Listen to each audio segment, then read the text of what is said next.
Alpha Omega.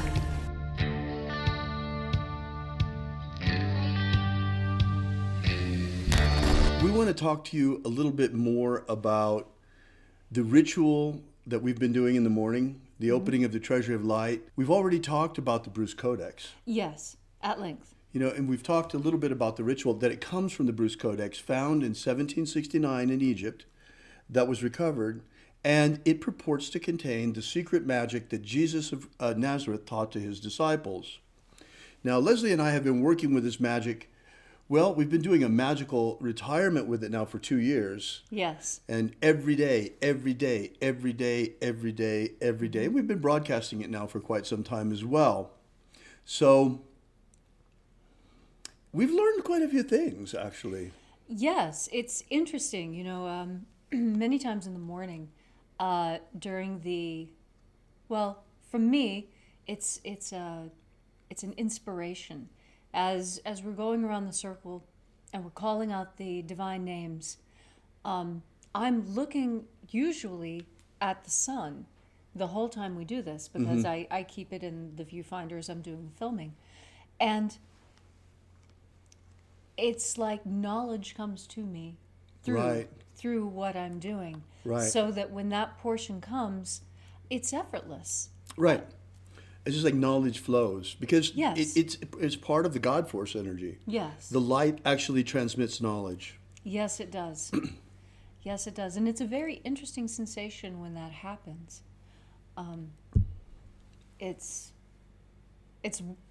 warm and fuzzy, and, you know, it really reminds me a lot of how I used to feel when I first started doing witchcraft. Right. You know, I attended my first public witchcraft ritual in 1991. It was Halloween of October 1991. And I had been a solitary practitioner to that point. And I was invited by they didn't call themselves a coven, but I later came to find out that they actually were. Oh. It was a women's studies group. Oh, I see. Yes, a women's studies group at West Virginia University, and they were studying various pieces of feminist literature and propaganda. And witchcraft. And witchcraft was right in there with the mix, because it was seen to be very empowering. And in fact, it was. For me, being surrounded by these, in the process of being college-educated women, and learning to move energy in a way different than I had as a solitary practitioner. Right. It very much awakened a lot of new sensations, and I felt a lot of the same inspirations happening too. It's just that the energies feel different. You know, Right. that's lunar energy, and lunar energy has a particularly cool and liquid quality to it, whereas I find sunlight to be more, warm and prickly. Right. Right. So, you know, we're really working with the Bruce Codex, and we're working with all the sacraments. And it's really been a bit perplexing to us, because how do you explain this to others? Right. I mean, what people don't understand what pigeonhole to put us in. Right, because, I mean, look at me. I'm a witch queen, and Right. I'm doing the magic of Jesus of Nazareth. I know. That seems to be very... Contradictory. And yet it is not. It is not.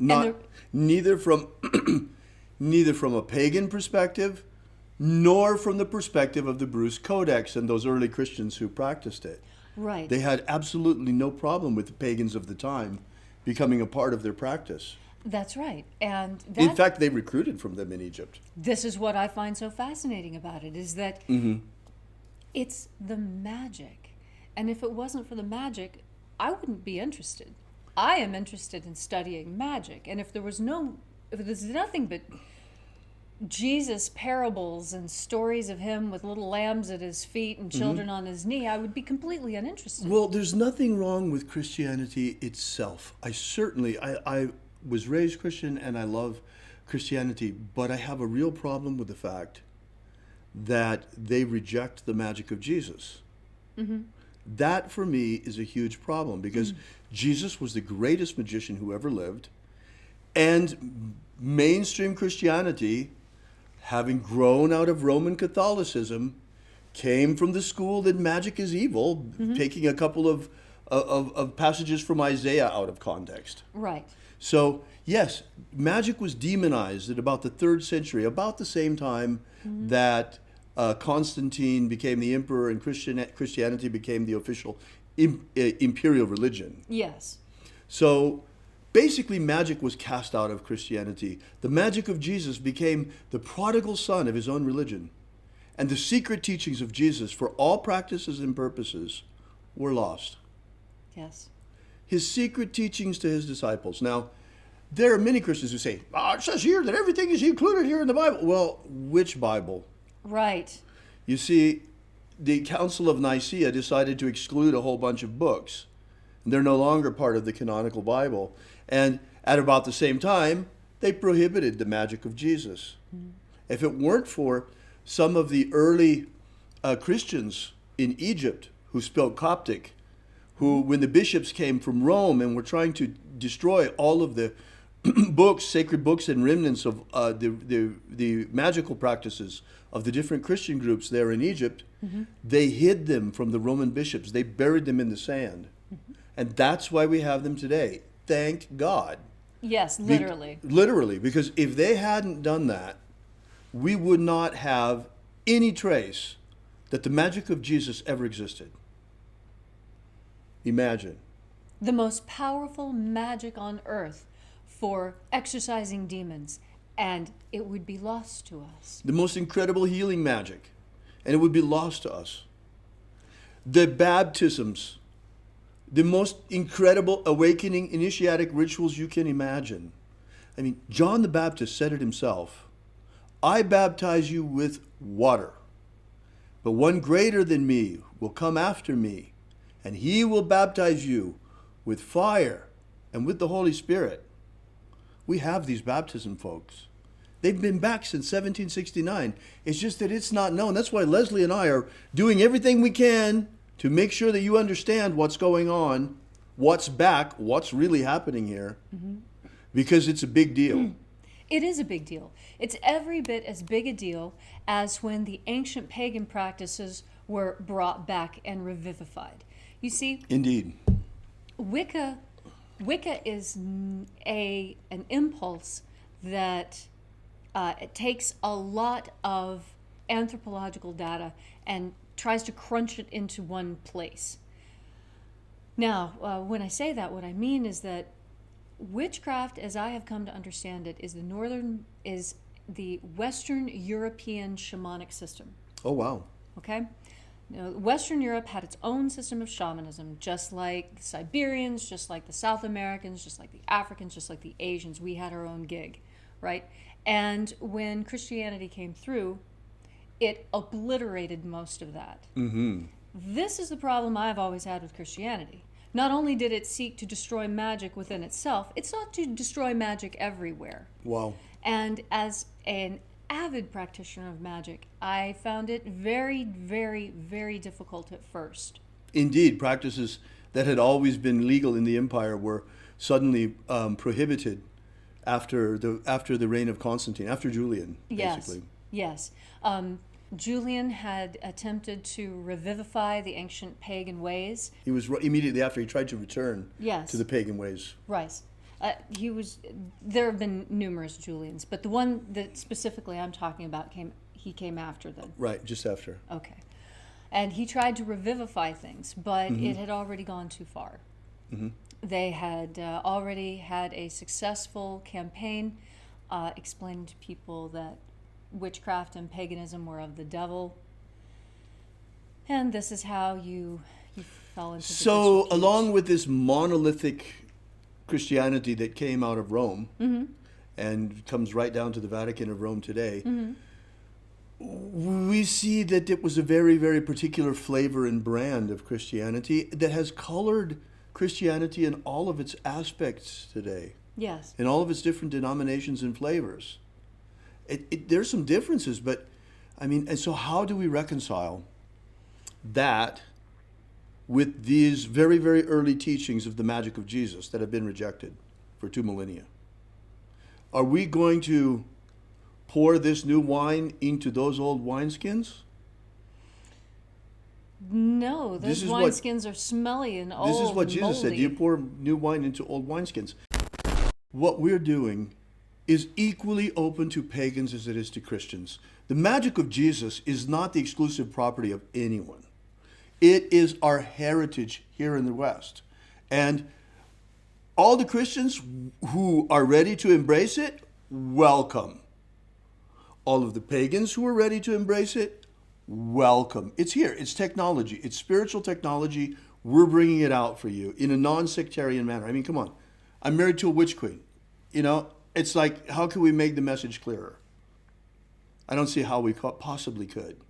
But it's time to quit disparaging each other and start looking at what's going on. I mean, and if I have anything to reproach Christianity about, it's the rejection of the magic of Jesus of so many people. It's unbelievable. Okay, there are some things to reproach. I do reproach definitely what's going on in the Vatican with that communist pope today and all of these pedophile priests. That is Satanism that has invaded Christianity. And it's not just there. I mean, look at some of these televangelists. My goodness, I mean, some of these guys, I'm not mentioning any names, but there are guys that you can see the demon shining through their eyes. Yes, you can. So it's not Christians, though. These are people that are exploiting Christians and manipulating you. That's not what we want to do. We want to empower you. We want to share with you the ancient magical tradition of Jesus Christ. And that's open to everyone. Jesus didn't preach just to Christians. No, he didn't. And his message wasn't just for the Jews either. No, it wasn't. He preached openly to everyone and said only that if you believed, it was sufficient. It did not matter where you came from. It didn't matter who your parents were. What only mattered was your capacity to understand and to believe. Exactly. And when it comes to these things, what matters is the tech. We're presenting this tech in a totally non-denominational manner, and yet it still needs a container. So that's why Leslie and I have been talking about this. We've been talking about it actually for months, trying to say, okay, how can we present to people that they will understand? Because it is Christian. Yes. But it's not at all what people understand as Christian today. And this is why we bring up neo-paganism, because the paganism practiced today is absolutely not the paganism of our ancestors. Indeed. It is new. It is based on the old, but it is a new formulation of Right. the ancient knowledge. And that's why we call ourselves neo-pagans. This idea caught on, and we went into neo-shamanism. And in fact, I think this impetus really comes from anthropology. Right. Because in the 70s, as we were coming out of the functionalist school of anthropology, where you study things and the reason why Hindus don't eat cows is because you get more value from a cow if you don't eat it. And so in a poor nation, that makes sense. You create a mythology around it to enforce it to the children. Right. So this is how functional anthropology solves questions. Now, there was an impetus to look at new anthropology, and new anthropology was specifically not functional. It looked at things in more sociological and psychological terms. Interesting. Building upon the work of Ruth Benedict, yes, when she said that culture is personality writ large, and that the personality of the people reflects itself in the personality of the culture, and that is how you approach culture and looking how to understand cultures. Interesting. Very Yes, and so interesting. and since anthropologists are the ones who are talking about, well, these are pagans and these are neo-pagans, and anthropologists are very much interested in putting people in categories. Right. So, thus the new moniker. So, yeah. And so what's really interesting and what fascinated me and that we've talked about so many times is how it is that neo-pagans have taken different ancient pagan cults and religious practices and they have faithfully as possible, reconstructed Yes. and then revivified them, Yes. revitalized them, and brought them back to life. Yes. In fact, there are ancient Greek and Roman temples that now have fires burning in them for the first time in thousands of years due to the work of dedicated historical and religious reconstructionists working on the old faiths. So this gives us a great working model, because what Leslie and I are doing is now something very similar. We're doing Christian reconstructionism. We're reconstructing the ancient magical rites that were practiced by early Christians attributed to Jesus. Yes. So this is our job: reconstruction and revival of these ancient rites. Yes. So therefore, you want to say it or shall I say it? Can we say it together? We can say it together. Therefore, we have finally coined a term for what it is that we're teaching with the lost magic of Jesus. Although it's the original and the most ancient, it is also Neo-Christianity. And this is because it satisfies the same requirements Right. as Neo-Shamanism and Neo-Paganism. Right. And so now we have also Neo-Christianity, which is working specifically with the ancient rites and practices attributed to Jesus through his disciples and the followers of his disciples, specifically in Egypt. Yes. And that is because those are the records that we have to work with. Right. Now, I think that Leslie and I, sometimes we get a little bit, upset with one another. And of course, Well, and but I have good. a thin skin when pagans start complaining about Christians. I say, hey, I'm Christian here. Well, and as a pagan, I've had my fair share of problems living in places like Nebraska and Kansas, as I one can can imagine. imagine. Right. So, but this is good. This is a creative friction between the two of us. Because, to be honest, if there was no such thing as friction, one could not even walk. Right. Because it requires the friction of your foot against the ground in order to Right. have an approach to And then move. when I think about it, there are plenty of things that I complain about Christianity today. The Right. form is taken today. Yes. Because let's face it, the churches have lost their way. At least a Yes. lot of them have. Oh, yeah. I mean, some of these mega churches are nothing more than glorified swinger events. Yes. And then you look at these televangelists and some of these guys, man, they're demons. It's pure Satanism. Mm-hmm. It's unbelievable what's going on. And then the church just doesn't want you to have anything to do with the magic of Jesus. They say magic is evil. That is the most absurd thing I have ever heard.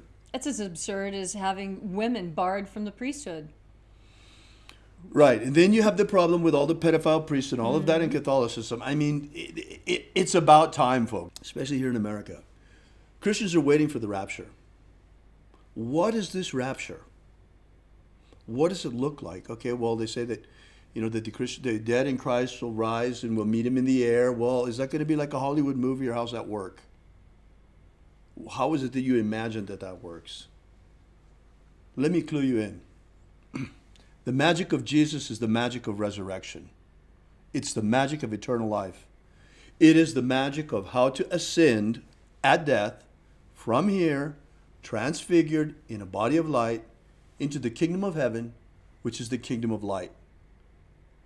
And what the secrets of teachings of Jesus contain are precisely the techniques to use to achieve that transformation. The spiritual practices taught by Jesus to his disciples. This is Neo-Christianity. And this book, these materials that we're working with, are absolutely as illuminating and mind-blowing as the Tibetan Book of the Dead. It has, to me, after having read the Tibetan Book of the Dead and the Egyptian Book of the Dead, now reading the Bruce Codex, I see so many of these magical parallels. And yet, in the Bruce Codex, what I see is a streamlined system, something that has been refined and honed, that is like, it's the difference between a system that is, it has the cleanliness and precision of science, whereas these other traditions, they seem very weighted down by their decorations, by their Right. cultural accoutrements. that do nothing more than provide cultural window dressing to make whatever's going to happen next a little bit more palatable. Right. That's absolutely stripped from the magic of Jesus. It's almost as if he was saying, if you can't handle the magic, then you can't handle me. I'm not going to give you any of the cultural trappings. I've been to this place, that place. Well, the other it's very much like a magical grimoire. Yes. You know, in the grimoires themselves, you rarely find instructions on how to operate the magical system. No, they assume They you just know have the how. hierarchies. Right. They assume that if you're holding that grimoire, you know what to do with it. Exactly. The magic of Jesus. I always called it esoteric Christianity until I met Leslie and we were talking about these things. It makes a lot more sense, neo-Christianity, because we're reviving an ancient form of Christianity. We are carefully reconstructing it and reviving it. And it's amazing that we even have these rites. I mean, rapture is a real deal in these rituals. Yes. They don't call it that, but that's what it is. It's how to rise in the air, I mean, through the planes instead of just the air. But it's what people expect, just it comes in a different way. Yes. And then you have the baptisms. The baptisms are the most exquisite rituals. They are amazing. They are elegant in their simplicity, and yet I find them incredibly shamanic because of all the different plants involved. There's Right. so many different plants involved in these baptisms. It's just it's like being baptized in nature itself, but sweetened and condensed. So our job is to put this tech out there. We are every single day broadcasting the opening of the Treasury of Light to you. And we will be putting out the other rites and rituals from the Bruce Codex in due time. We're working on that. And we'll get this all out to you. And that's why we wanted to do this special session today, because we're actually this time not in front of live webinar. Some people stayed afterward, but we wanted to be... Live studio audience. We still have a live studio audience. We wanted to be free of the encumberment of having to present a certain message in the class that we were in. So we decided to just invite the students that were there to come back afterward. Yes. And we could talk about these things because we've been wanting to talk about them, and we have been talking about them a little bit during the morning rituals. But during the morning rituals, we're never on camera. Right. So we wanted to be able to tell you about these things a little bit on camera, and especially Yes. about the news that we've coined this term of neo-Christianity, because it does really describe it pretty well. Yes, and I really don't think that, as I think about how neo-shamans and shamans interact when they find each other at the same anthropological conference, I'm sure that the interaction will be roughly similar between Christians and neo-Christians. We shall see, but certainly the magic of Jesus is carving out its place in the Christian scene. Yes, it is. One way or another, because we're putting it out there. People can take it or leave it, accept it or reject it. If the Christians want to reject their heritage, I'm sure that there are plenty of pagans who'll be happy to scoop it up. I love magic of all kinds, and I am discerning in that I like high quality, effective magic. And I have been working with this system, and I can assure you that as far as working with demons, exorcising demons, healing magic, and magic of, I would say, just overall happiness and a feeling of being uplifted. It's so, it's so much different from the witchcraft tradition, where the witchcraft tradition makes you feel very solid and very anchored here, in the here. When you travel into the distance, you're aware that you're traveling into the distance and that you're moving through dimensions. But you're rooted here on Earth. The Bruce Codex and the work that I'm doing with the magic of Jesus of Nazareth, this is, it has an elevating quality to it that does not dissipate when the ritual is over. Just like the earthy feeling from the pagan rituals never dissipated. But this is a higher, more refined quality.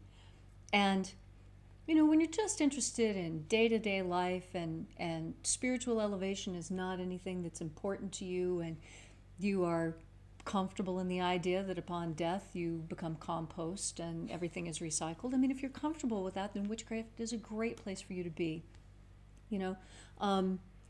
Summerland is the closest thing that witches have to a heaven.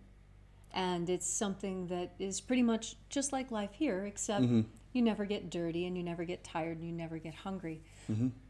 But this magic is different. This magic is elevating to a different dimension, keeping a lot of the feeling of happiness and